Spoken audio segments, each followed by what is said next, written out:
ცოდნა მიიღე მოზარდო, ცოდნა წყაროა სიბრძნისა.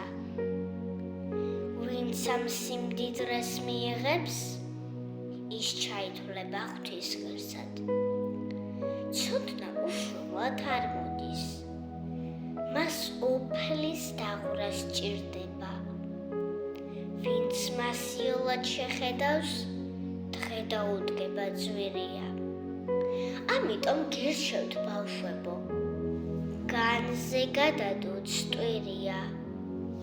ხელში აიღოთ წიგნები, გახდეთ სწავლაში გმირია.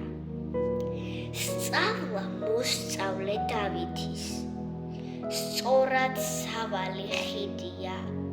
მე გირჩევთ, იმ გზით იაროთ, სხვა გზა მცდარი და ფლიდია. თქვენს წინაპრებად ჩათვალოთ, შოთა, აკაკი, ილია. არ უღალატოთ მათ საქმეს, გახდებით ერის შვილია. იაკობ გოგებაშვილი ერის ძუძუთა ზრდილია. დედა და თვით დედაენა ტყუპაჩობილის შვილია.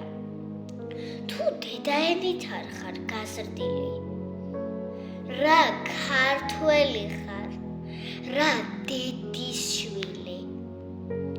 უსწავლელობით გზა აბნეული, ამ ქვეყანაზე დიდხანს ვერეული.